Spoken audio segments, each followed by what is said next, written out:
हफ्ते के बाद लालू प्रसाद के बड़े लाल बड़े बेटे तेज प्रताप ने आज अपनी चुप्पी तोड़ दी है। सोशल मीडिया पर एक के बाद एक दो पोस्ट किए और तेजस्वी को अपना अर्जुन बताया और कहा कि हर साजिश को वो जल्द ही बेनकाब करेंगे। तेज प्रताप ने जयचंद का भी जिक्र किया और कहा कि जयचंद हर जगह है, अंदर भी और बाहर भी, जिसे लेकर सियासत गर्म हो गई है। इस रिपोर्ट को दिखाते हैं।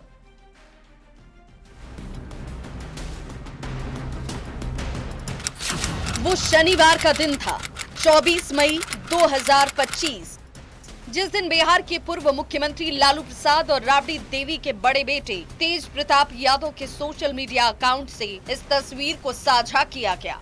अनुष्का यादव के साथ तेज प्रताप की इस तस्वीर ने बिहार की सियासत में जैसे भूचाल ला दिया। अगले ही दिन रविवार को आरजेडी के राष्ट्रीय अध्यक्ष लालू प्रसाद ने अपने बेटे ठीक एक हफ्ते के बाद रविवार 1 जून 2025 को पहले की तरह तेज प्रताप ने एक बार फिर सोशल मीडिया का सहारा लिया और इस बार अपने छोटे भाई तेजस्वी यादव को अर्जुन बताया। तेज प्रताप ने लिखा कि मेरे अर्जुन से मुझे अलग करने का सपना देखने वालों, तुम कभी अपनी साजिशों में सफल नहीं हो पाओगे। कृष्ण की सेना तो तुम ले सकते हो, लेकिन खुद कृष्ण को नहीं। हर साजिश को जल्द बेनकाब करूंगा। बस मेरे भाई भरोसा रखना, मैं हर परिस्थिति में तुम्हारे साथ हूँ। फिलहाल दूर हूँ, लेकिन मेरा आशीर्वाद हमेशा तुम्हारे साथ था और रहेगा।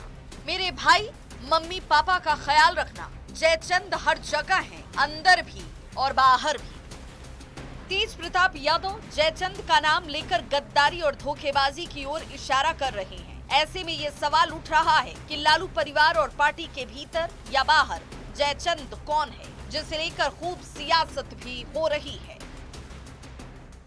तेजस्वी जी इन सभी बातों से किनारा कर रहे हैं। सोच रहे होंगे कि सल्तनत पर एक अधिकार हो जाए, लेकिन तेजू भैया भी कहां मानने वाले हैं। यह जयचंद कौन है वो तो स्वयं तेज प्रताप जी बताएंगे कि उनके परिवार में जयचंद और मीर जाफर कौन है, कौन उनके खिलाफ षड्यंत्र कर रहे हैं। उनके खिलाफ कौन साजिश कर रहा है, कौन जयचंद्र है, यह तो खुलकर बताना चाहिए। वैसे राजद में इतनी गुटबंदी है कि हर नेता एक दूसरे को जयचंद्र बता सकता है।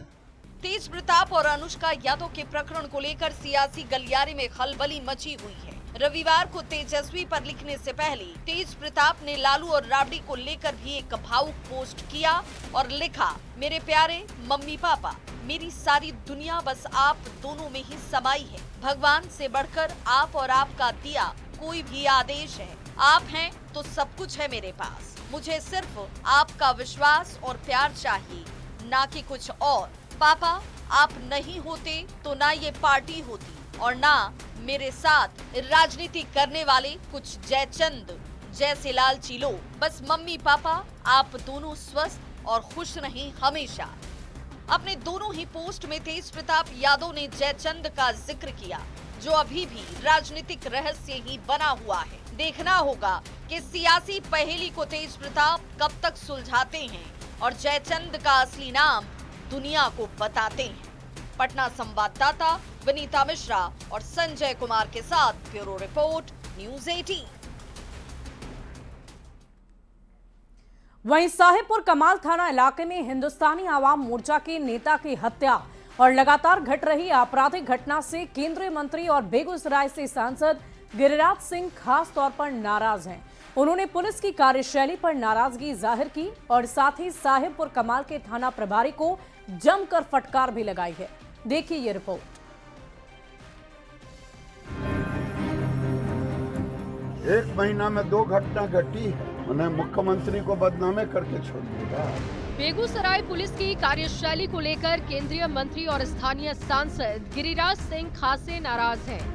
साहेबपुर कमाल सिंह ने अपनी नाराजगी सार्वजनिक तौर पर पुलिस पदाधिकारियों पर उतार दी, साथ ही जमकर फटकार भी लगाई है। आपने क्या कार्रवाई की जब इसके बहन बहनों को हेरू हेरा से दे रहा है? आप लोगों ने क्या किया? एसपी को रिपोर्ट किया, मुंगेर के एसपी से बातचीत हुई। एक महीना में 2 घटना घटी है।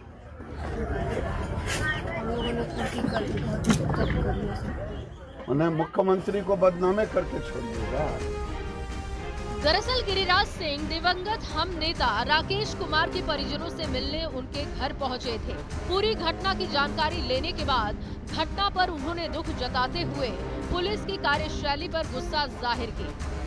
साथ ही मौके पर मौजूद बलिया के डीएसपी और थानेदार पर बिफर पड़े। वाह, कितना अच्छा लग रहा है प्रभारी महोदय,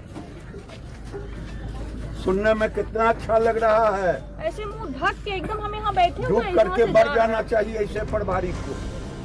गिरिराज सिंह ने साफ कहा कि लॉ एंड ऑर्डर को बनाए रखने को लेकर सरकार ने पुलिस को कार्रवाई के लिए छूट दे रखी है। ऐसे में सुशासन पर सवाल नहीं खड़े होने चाहिए। अपराधी अगर अपराध करता है तो उसे सलाखों के भीतर होना ही होगा। न्यूज़ 18 के लिए बेगूसराय से संतोष कुमार की रिपोर्ट।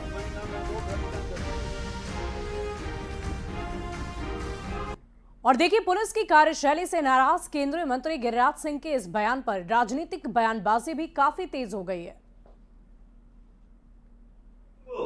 सत्ता के माध्यम से संरक्षण मिल रहा है, अपराधियों को महिमा मंडित किया जा रहा है। अपराध करने वाले कहीं ना कहीं सत्ता के इर्द गिर्द बैठे हुए हैं और जिस तरह से शासन और प्रशासन को पंगु बना दिया गया है, यह स्पष्ट रूप से दिखता है। बिहार में सरकार का एक बार समाप्त हो गया।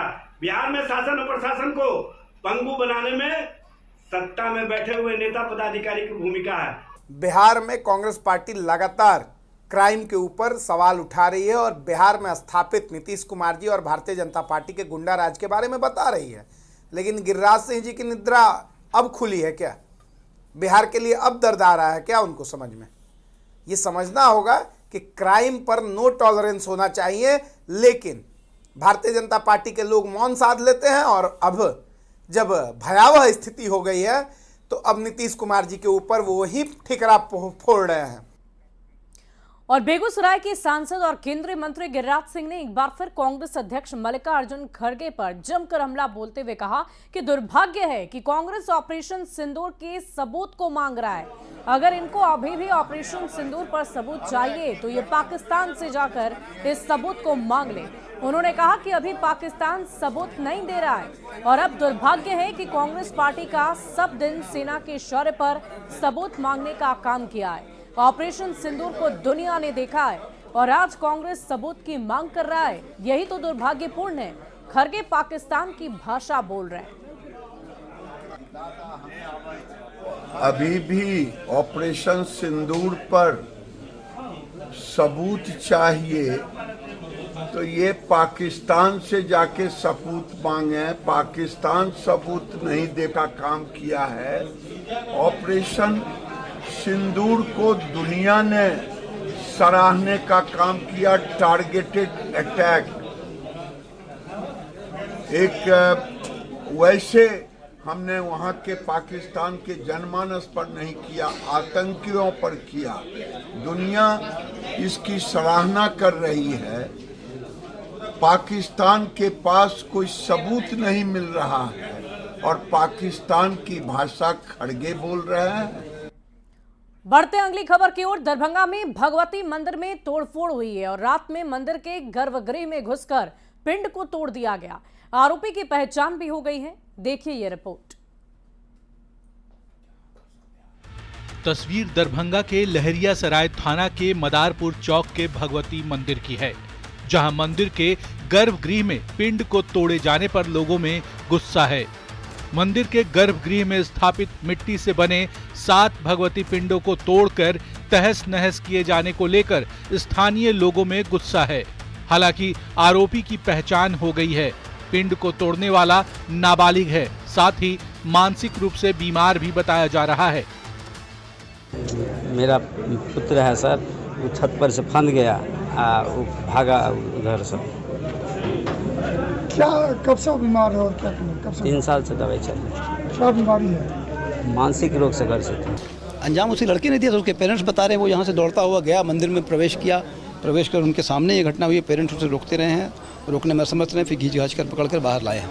स्थिति बिल्कुल नियंत्रण में, सामान्य लोग समझ रहे हैं कि ना ये मिस्चिफ है ना इंटेंशनल है। एक अनसाउंड माइंड का 17 वर्ष का बालक है जिसके द्वारा ये किया गया।